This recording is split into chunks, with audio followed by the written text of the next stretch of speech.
is still up over Batanes. People there should expect damaging to destructive storm force winds. The Babuyan Islands and the northeastern portion of mainland Cagayan are under storm signal number 1.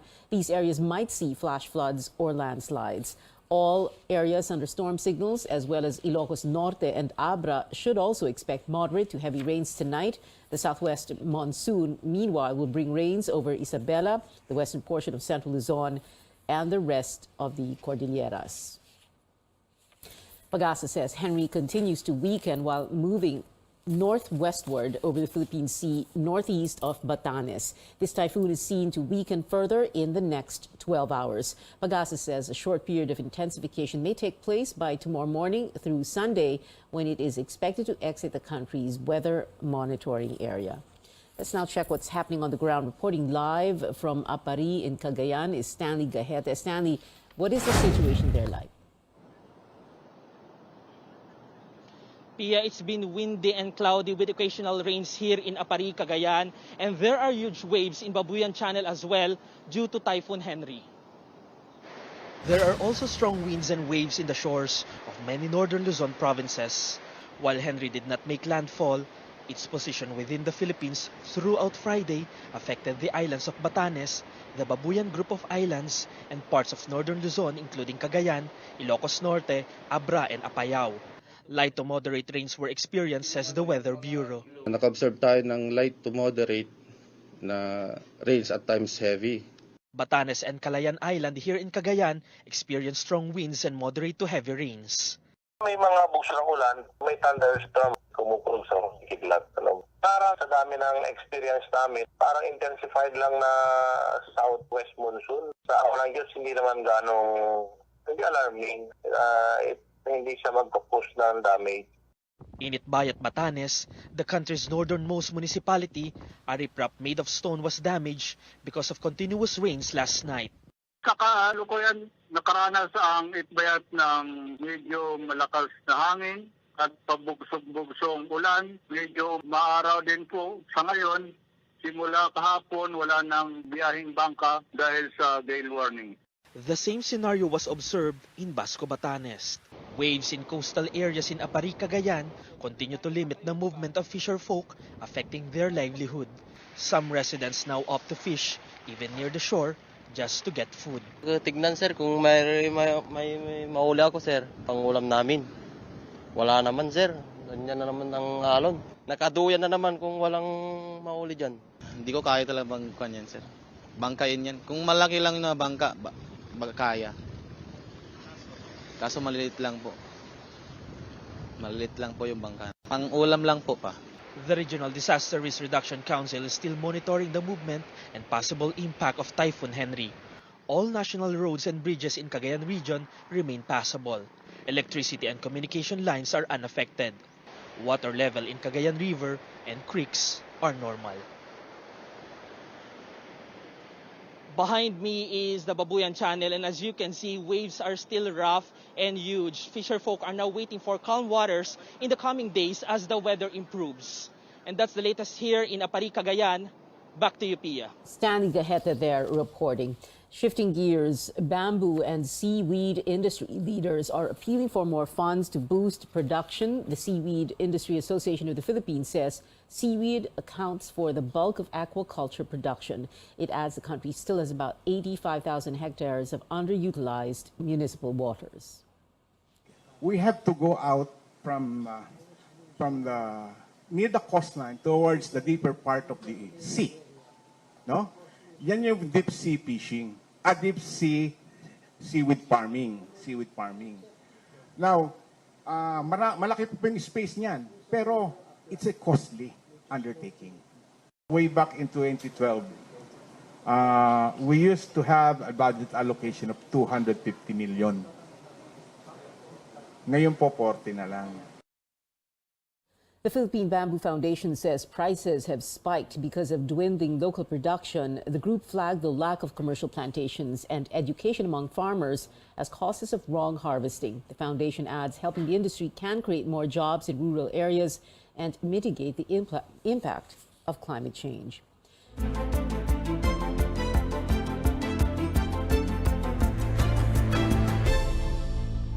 The health department will sit down with the interagency task force next week to discuss the proposal to lift the mask mandate in Cebu City. Officer in charge, Maria Rosario Vergeres, says they will study whether this could be implemented towards the end of the year. We will weigh in kung ano po yung magiging pinaka-appropriate at saka safe para sa ating population if we continue on with this. For now, Vergeres reiterates making masks optional is against existing COVID-19 rules. She expresses concern other local governments may follow suit. That's one of our worry. That would be really disastrous for all of us. Ang katulad nga ng sabi ko, kailangan one nation approach tayo. Kailangan nagkakaisa tayo from the local governments up to the national level. We cannot just think of our area right now. We need to think of the entire Filipino population. Pag may mga taong hindi nakamas, we now then make the risk of people in this area higher to get COVID-19. While the Cebu City government is bent on implementing its new face mask mandate, Interior Secretary Benher Abalos says, quote, there seems to be a miscommunication as to what Mayor Mike Rama and I discussed regarding the issue, unquote. No other details were given. While Abalos respects Rama's decision, he says he will keep communication lines open to give the mayor a chance to explain his position and the basis of the citywide order. Abalos earlier requested Rama to defer the implementation of making face masks optional in most places. Health emergency is still.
Welcome back to CNN Philippines. The Philippine peso drops to its weakest in 18 years. The local currency closed at 56 pesos and 77 centavos against the dollar today, worse than the 56 pesos and 45 centavos recorded in October 2004. The peso also hit an intraday low of 56 pesos and 90 centavos. Analysts attribute the peso's further decline to signals from the U.S. Federal Reserve to keep interest rates high in a bid to fight inflation. Senate Committee on Constitutional Amendments Chairman Robin Padilla appears to have been snubbed by so-called allies during a hearing on charter change today. Amor Santos has that story. Ang bihira, oo. Sana magbigay po kayo ng interest. Kaya ang akala ko, kaalyado natin tong mga nasa executive.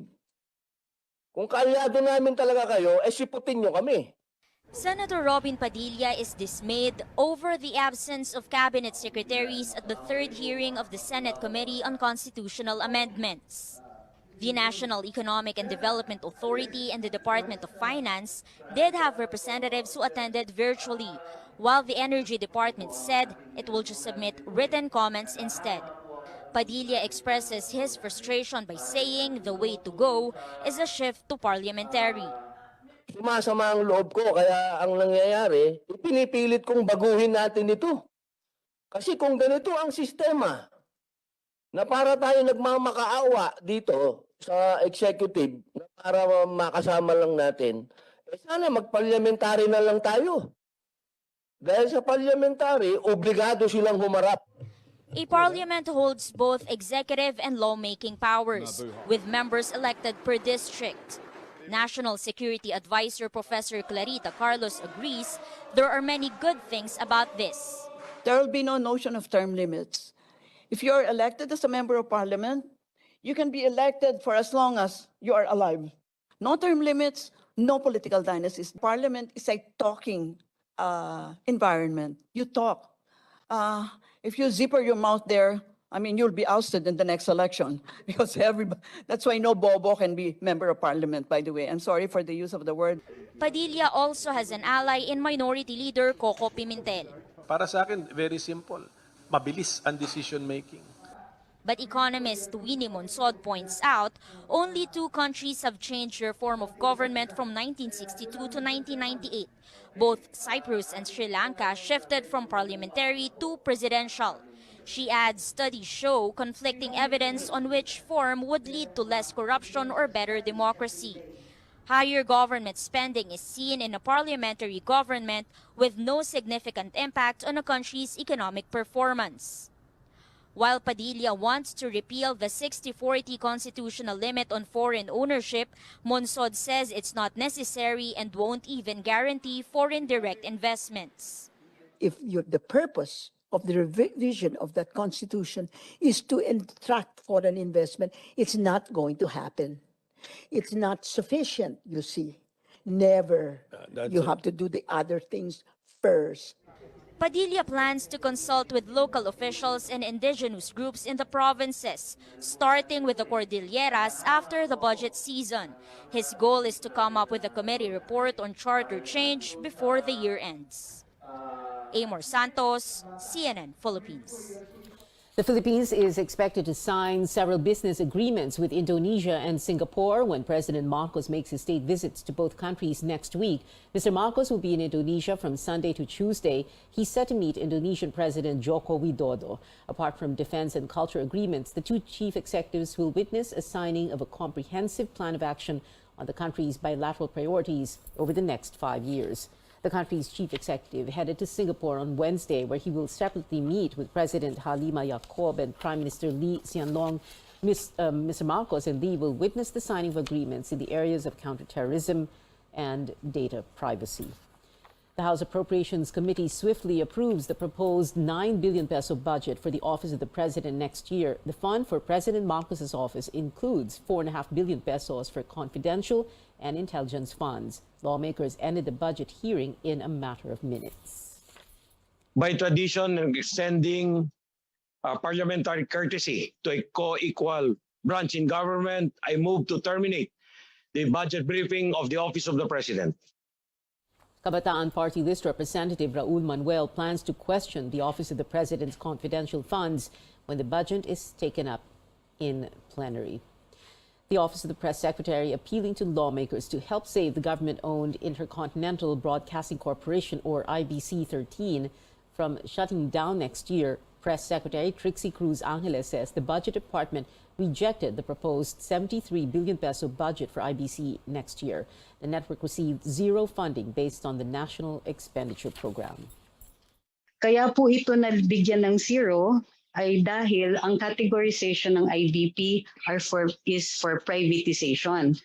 Ngunit base dun sa batas, kailangan pag pinrivatize natin yung IBC, makadeliver siya ng at least 1 billion para sa modernization ng PTV natin. Hindi po makaka-raise at the current state ang ating IBC. Kailangan palakihin natin yung value niya, pero hindi natin magagawa yan at this stage, lalong-lalo na pag mag-force to close. Kung hindi po malagyan ang IBC, mawawalan po ng trabaho yung ating workers at by January, close operations na po tayo. The Environment Department looking to hold public consultations on the rehabilitation of Manila Bay following the completion of the Dolomite Beach. The DNR admits it is facing some challenges such as the presence of solid waste and water hyacinths as well as informal settlers.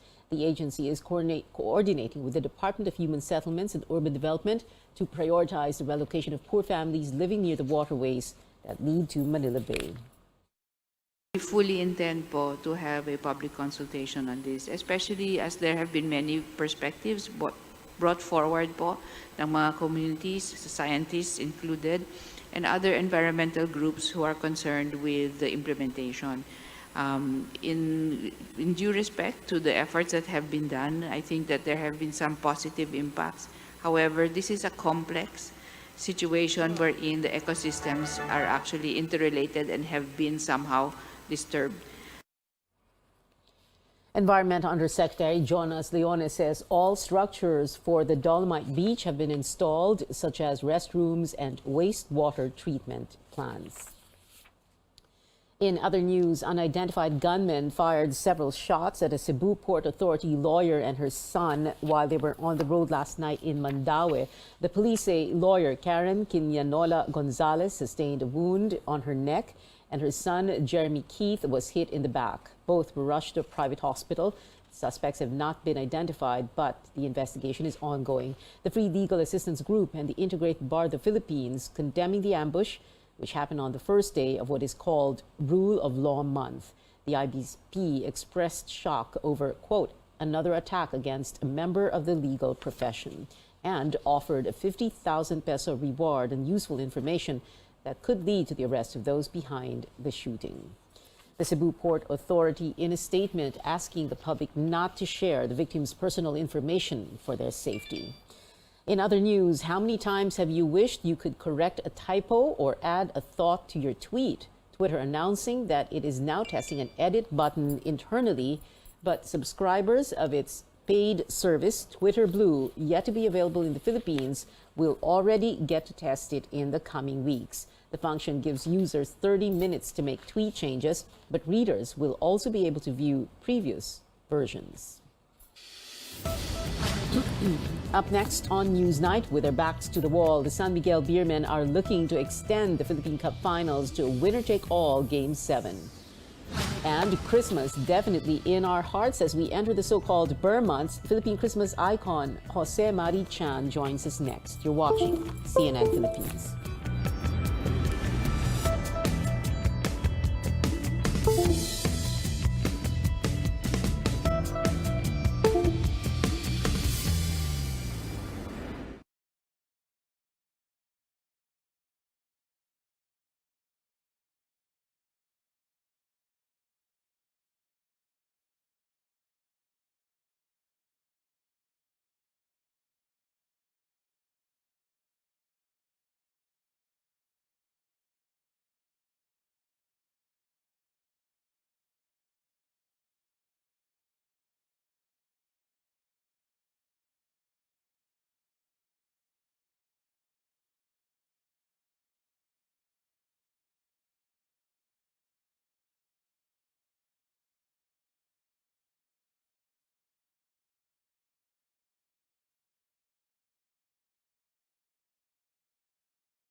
festivals happening now at the Araneta Coliseum in Quezon, start of the country's Christmas season, the longest Christmas season in the world, by the way. Mr. Christmas, Jose Mari Chan's memes have taken social media by storm, as they do every year. One shows him wearing a Santa hat and a face mask, peeking from behind a wall, hinting that he's on his way to spread some Christmas cheer.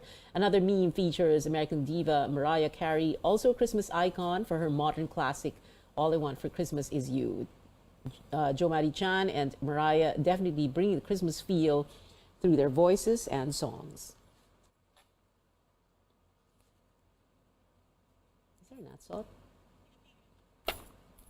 Just yesterday, we caught up with the founder of Funko Fanatic PH, Nico Lim, and JMC's daughter, Liza Chan Parpan, who talked about the latest Funko Pop line, Jose Mari Chan in a black suit and a yellow tie with a microphone in his right hand. And tonight, we have Mr. Christmas himself here in the studio. Good evening. Tito Joe, welcome to Newsnight. Thank you very much. But I don't like to be called Mr. Christmas. Yeah, parang that name belongs to Jesus Christ, the baby Jesus.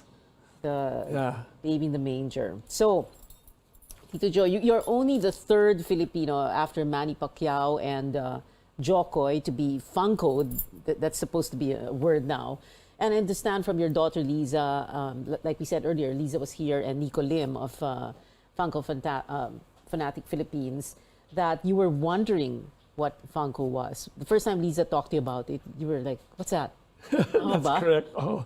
But apparently there are many collectors of Funko in the Philippines. Right. I didn't know that. Yeah. Some of them are good friends of ours. Oh, okay. So Liza brought some of the Funkos to you so that you could see. For me to autograph. Oh, to autograph. Okay. But what were you thinking when they said, hey, we want to make you, we want to make you into a doll, immortalize you into Well, I consider Funko as a toy. And so I feel complimented that the young people associate me with Christmas. And this is no, another... not just the young people, everybody. Crosses generations. So it's a compliment, and I feel that it's a blessing, Pia, that you know, the gift of music, the gift of songwriting comes from God, and thank you for blessing me with this chance of being associated with the joyful season of the world. Okay, so tell us first, Tito Joe, because you were just recently in the U.S. There was like a tribute concert for you, right? And then, yes, in Los Angeles, there's a symphony orchestra called FASO, Filipino American Symphony Orchestra. And last August 20, they performed a concert of my music at the Disney Concert Hall. So that was magical for me. I brought Marianne, my wife, and my 2 kids, and 3 of my grandchildren. Okay, that was great. And Liza said that she also brought you to a Funko store. Yes. Biggest one in the U.S. and in the world. Yes, and so they showed me around, and I bought a few Funko dolls to give away. Which ones? Well, the Michael Jackson. And Michael Jackson, and what else? What else? Some others. There's a picture of me there. Yeah, in that store. Yes. Yeah. Okay. So, but Liza brought you there not precisely so that you could see, how big Funko was and what it's going to mean. That's right. And the choice pala of the release date, yesterday, September 1, that's because of the start of the month Christmas season. The coming of the Christmas season in the Philippines. Okay. But I heard from Nico that the plan was to release this last year, September last year. Honestly, I didn't know that. But I guess, as you had mentioned earlier, it's perfect timing because last September saw the upsurge in the COVID cases. So it would have been a bad time. So this is a good time. Tama-tama. Yes. Okay. Tito Joe, let's talk about very quickly the memes. There's so many that come out every single year. It's like clockwork Talagang basta September 1, kahit na hindi pa September 1 may maglalabas na malapit na yung mga ganun The peeping. Yeah, the thing, peeping. Yeah. It's a good thing. I was telling my friends that my name is Joe and not Tom. Otherwise, I would be a peeping Tom. At least you're a peeping Joe. Okay. But when you see all those memes and then, well, like you said earlier, you know, you feel that it's good to be associated with Christmas.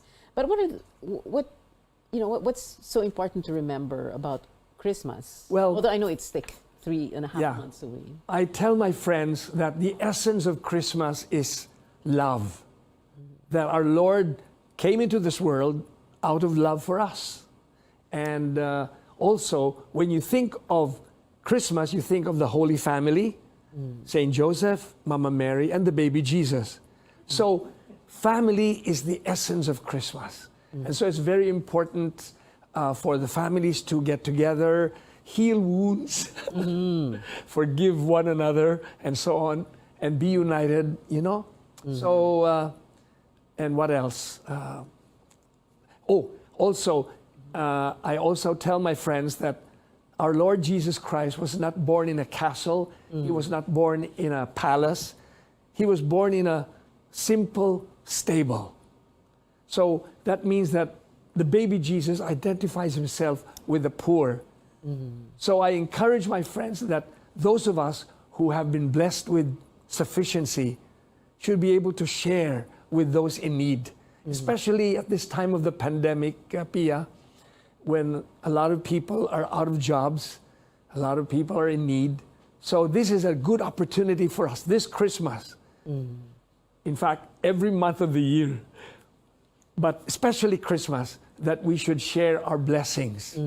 Okay. I remember last year in our Christmas special with your children, you said specifically that the gift you asked for from them was to donate to charitable causes or to help other people. Yes. So that's the same thing that you asked for. Yes. And we try to visit orphanages and to see that they are blessed with sufficiency, but there are many who are not. So share your blessings. I always think of the three kings who came to visit and they brought gifts to the baby Jesus. And of course, Tito Joe, our gift to the audience come Christmas time will be another Christmas special with you, right? And your children. I'm looking forward to that. We're taping in very soon. Yes. Thank you so much, Mr. Jose Marichan. I won't say Mr. Christmas na para. No. Thank you, Tito Joe. Thank you for being here. And that is it for tonight. Join me again on News.ph at 7 p.m. I'm Pia Ontiveros for Newsnight, where we go above and beyond the headlines.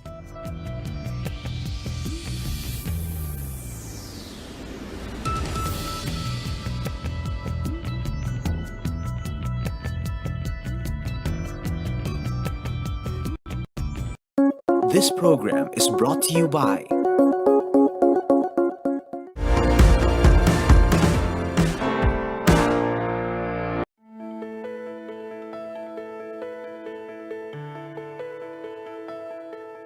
The body has its own way of healing. When you injure your cartilage, the tough, slippery tissue that covers the ends of bones where they form a joint, the body repairs the damage by creating a new bone in the area. Now, these lumps are what we call bone spurs. In this episode, we'll take a closer look at what bone spurs are and how they affect the body. I'm Dr. Freddy Gomez, and this is MedTalk Health Talk on CNN Philippines.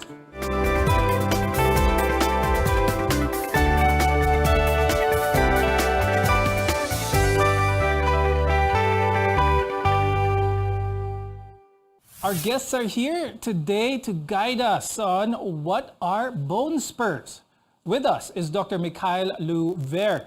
He's an orthopedic surgeon at St. Luke's Global City and assistant professor at St. Luke's College of Medicine. Also with us is Dr. Franklin Domingo. He's a rehabilitation medicine specialist from the Asian Hospital and Medical Center. Bone spurs, a lot of our viewers who hear of bone spurs, its medical term is osteophytes.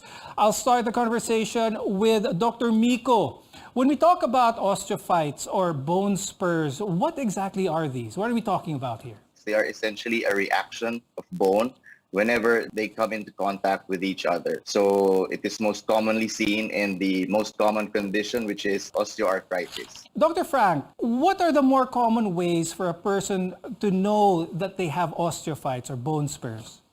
Patients come to us in our clinic, they often even don't have an idea about what bone spurs are. But then when they come in because of neck pain, back pain, heel pain, knee pain, or hip pain, we ask for an x-ray, and invariably a result will come out. And they begin to ask, is this the cause of the pain, or is it something that's just incidental? Is it a pain generator? So that's how we usually encounter the patients who complain of bone spurs. Now, I'd like to ask Dr. Miko naman, when they come in for pain, what are the more typical parts of the body would someone feel these osteophytes or these bone spurs? Where do they usually come out? Essentially, if you look at epidemiology or numbers, it is actually on the knees, which is the most common area where these patients would come in for pain.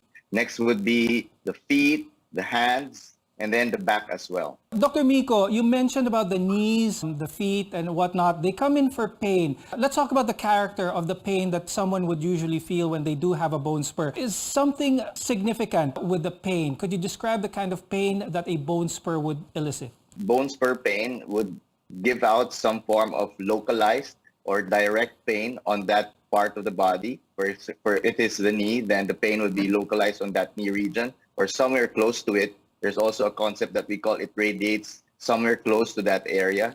So essentially, it is pain.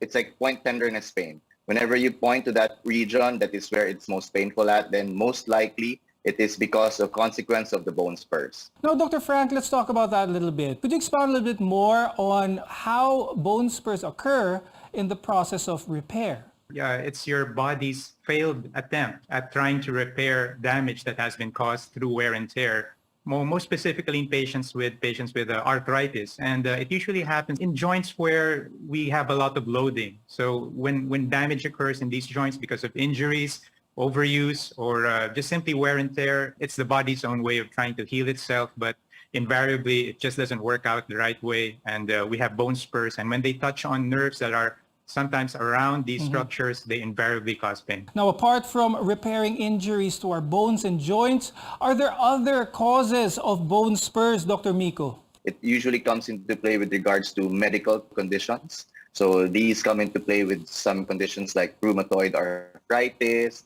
These come into play with gout or gouty arthritis. And these are more of the medical arthropathies or medical joint pains that we also see in clinic. Dr. Miko, are there certain people who are more at risk of developing bone spurs? I hear a recurrent term here is osteoarthritis. So are there certain age groups who are more at risk of getting bone spurs? The most common age group, it's actually the middle age to the elderly age group. There's actually a study done in PGH wherein they essentially mapped it out somewhere around 60 years old, where these patients would come into your clinic complaining of the joint pain. One of the biggest factors as well that you could commonly see in medical literature is that these patients who develop these joint pains outside of the age parameter or the degenerative problem, especially when they come into play, when they come into you at an early onset of an age, then we have to think about some form of genetic or medical problem that would lead to these bone spurs. Now, Dr. Frank, is it sort of inevitable for the elderly or those advancing in age to have bone spurs? And if that is the case, are these relieved or not relieved for that matter with your common pain relievers such as those like non-steroidal anti-inflammatories? Bone spurs are much like taxes, as some other doctors would say. They're like taxes in death. They're unavoidable. They just happen. And as with regards to the treatment, when using non-steroidal anti-inflammatory drugs, they would probably just relieve you of the pain. But is it addressing the root cause of the pain? I don't think so. Can diet do anything with osteophytes or bone spurs for that matter? A lot of our viewers try to prevent this by eating healthy, taking calcium supplements and whatnot. Will these do anything in trying to prevent osteophytes from happening? I think they will. They will help. Especially studies now have come out that a Mediterranean diet, which is high in olive oil, green leafy vegetables, different colors of fruits, I think diet may play a good part. Supplements, I'm not so sure if there are any supplements that could alleviate the symptoms or the progression. Although they did have some studies that have come out that a deficiency in certain vitamins like vitamin B, vitamin E, and sometimes even vitamin K have an increased occurrence of bone spurs in some patients. Dr. Miko, before we go into break, can bone spurs occur because of the way certain people have handled their skeletal structure during their younger years? high-impact sports, carrying increased weight on their joints for that matter, ill-fitting shoes, all of these factors, can these contribute to having osteophytes or bone spurs? Whatever the person has done on to their earlier parts of their lives, essentially it adds to the load on the joint. And then as we know that these bone spurs are a natural reaction to these overloading issues, then in a way, it takes a chip daily into your joint longevity. Weight management together with exercise is the easiest way in terms of trying to prevent the progression of these bone spurs. When we return, we'll discuss how bone spurs can be signs of a more serious problem in your body. We'll be right back here on MedTalk Health Talk.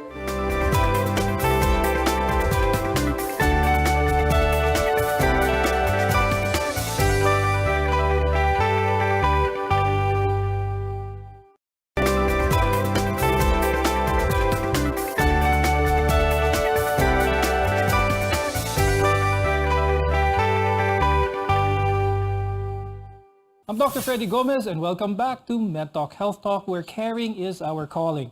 Now, earlier we discussed what bone spurs are and what causes it. Now we'll discuss what other health conditions it may be connected to. Arthritis is the swelling and tenderness of one or more of your joints. Now, the most common type is osteoarthritis.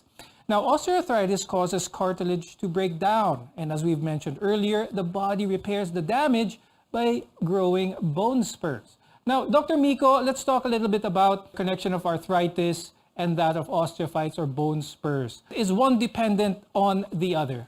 Essentially, it is a cause and effect. So whenever these joints are overloaded, the cartilage begins to get damaged. And when these joints get damaged, the body's natural reaction is to try to stabilize or prevent or decrease the pain. And the only way for the bone to hold on to these structures is to produce more bone. Dr. Frank, do we see the increased occurrence of bone spurs when the arthritis begins as well? Yes, that's something which we can expect. As arthritis progresses, the amount of bone spurs that we see in patients' x-rays or in CT scans or in MRIs, we also see that they increase. Again, it's your body's way of trying to heal itself, but it's just not doing the right job. So that we have bone spurs and we have pain. Now, Dr. Miko, given that bone spurs can be a result of arthritis, how do we lessen the risks? Is there a way for us to lessen the risks of arthritis, of developing arthritis to begin with? Yes, there are ways, modifiable ways that we can do to prevent these to prevent the disease progression. And it is one of the easiest ways to do this is through proper weight management and through good exercise. Exercise is actually a very good way to strengthen the musculatures around that joint region. And once we get these good muscles around these regions, then essentially it is a way of unloading the joint. Dr. Miko, could you give some exercises for the viewers that are not hard on the joints, that are not high impact, but at the same time effective in addressing, trying to prevent arthritis and therefore bone spurs? It's actually quite a tricky question because it depends mostly on the affected joint. But in terms of trying to look at it as an overview, we all have to remember that it is basically trying to unload the joint. And I think for me personally, one of the best and easiest exercises or sports that a person can do is through swimming. And swimming, there's actually a specialized form of therapy called aquatherapy that can help with these offloading activities for the joint. And not only does it offload you whenever you're submerged into water, it's because of the resistance of the water, it adds more, in a way, strengthening to the muscles around that joint affected. Dr. Frank, let's talk about that since it's in your line of expertise when it comes to trying to get those joints moving, but at the same time protecting them. One good activity is that of swimming. Is there any other activity, or how can our viewers maximize these activities in order to enhance their health, their overall bone health for that matter? Swimming is probably the best thing that you can do because of the effect of buoyancy. As you know, buoyancy is there to take off the weight and stress off the knee joints and your hip joints and some of the joints on your back. But something more practical would probably be walking. It's the easiest thing you can do. Very simple. You don't even need a trainer. You don't even need a swimming pool. Simply walking to the best of your ability. A brisk walk would be nice. A brisk walk to a 90-year-old might be very different to a brisk walk for a 50-year-old. But trying to walk and trying to exercise, that's just one way of doing it. And another exercise, of course, is cycling because, of course, the seat that you're sitting on, of course, takes off a big chunk of that weight.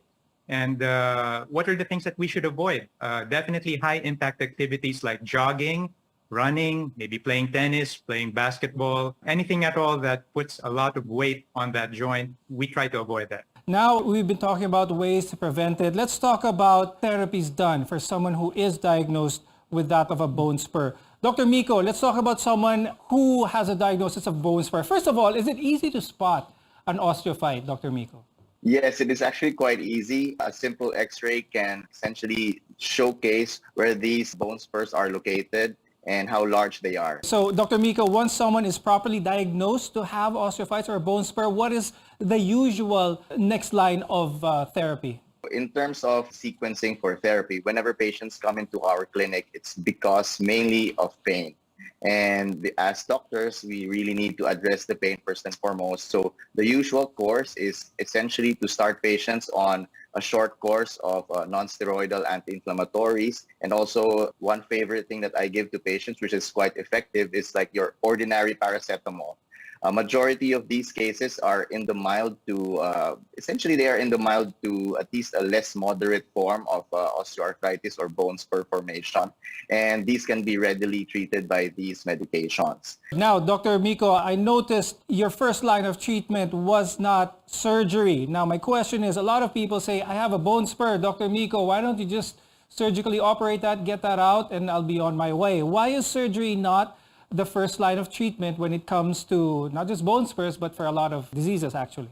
To be honest, bone spurs, they don't actually cause too much of a pain, especially in the earlier stages wherein these problems start to develop. They actually become more bothersome and nuisance in terms of symptoms when they get to progress into the moderate to severe stage. So definitely surgery is basically our last resort in terms of treatment.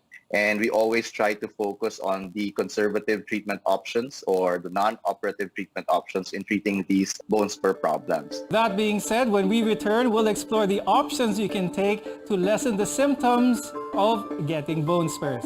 You're watching MedTalk Health Talk. We'll be right back.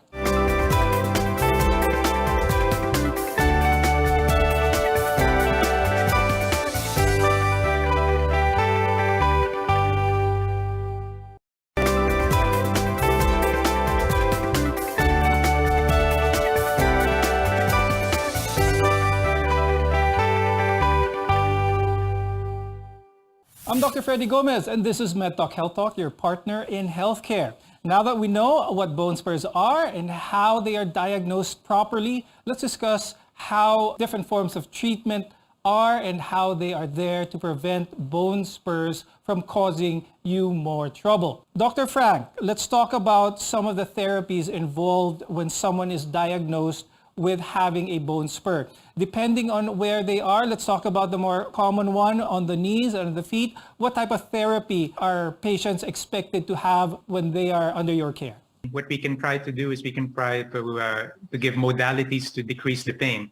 We could use heat, we could use cold, we could use transcutaneous electrical nerve stimulation. There are newer modalities right now, such as shockwave therapy, which may actually help to alleviate these symptoms of pain. But more importantly would be exercise, especially the vastus medialis oblique, or it's part of the quadriceps group of muscles, which is involved basically in stabilizing the knee. So we need to do that. When it comes to a timeline or a time frame where the patient can feel some relief from the pain, I know it varies from patient to patient, but on average, what kind of time frame are we looking at before they can actually feel better and the pain is much less? We can usually feel some pain relief by starting the medications. So giving a short course of pain medications would be helpful while waiting for the longer term effect of rehab to come in. So while we're decreasing the medications, we're actually going up on the strengthening exercises And that would probably alleviate the symptoms of the patient, not only in the short term, but also in the long term. Now, Dr. Miko, can a bone spur resorb on its own? Meaning after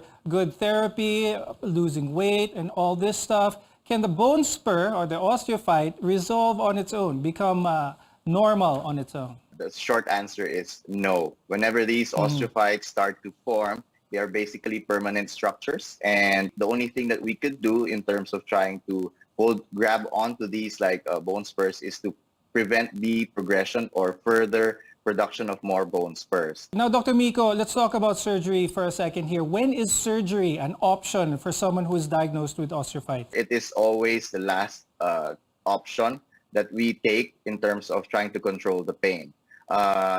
These patients would generally have the severe form of osteoarthritis wherein their joint space has completely eroded. And you can see that essentially whatever these positions come into, it's causing pain, whether at rest, whether while sitting. It's essentially a constant type of pain. And that's usually the tipping point in terms of trying to move forward into surgical management for these cases. Now, Dr. Frank, when it comes to supplements, a lot of our viewers are really keen on this because there's so many on the market. You have chondroitin, you have collagen, you have calcium and all this. When it comes to osteophytes or bone spurs, could you give the truth of the matter? Is it effective? Is it best left alone? There is no direct evidence linking the use of supplements such as chondroitin or glucosamine sulfate and calcium as to the progression of bone spurs. Before we go, do you have any words of advice for our viewers, Dr. Miko? My take with regards to these problems, it's actually more of a proactive prevention. Rather than we let these bone spurs progress, it's actually quite important that we try to maintain our body physique in terms of controlling the weight and also exercise.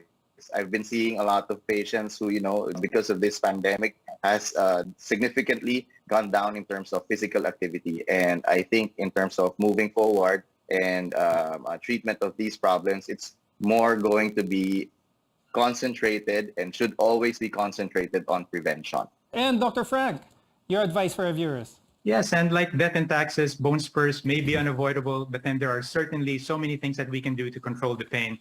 And the sooner that they see their rehab doctor, their orthopedic doctor, their rheumatologist, or any other doctor, the better we can treat them. And with that, thank you very much, Dr. Mikhail Louver and Dr. Franklin Domingo for being with us today. You definitely shared a lot of useful information for our viewers about osteophytes or bone spurs. I'm Dr. Freddy Gomez, and thank you for watching MedTalk Health Talk. We'll see you again next time.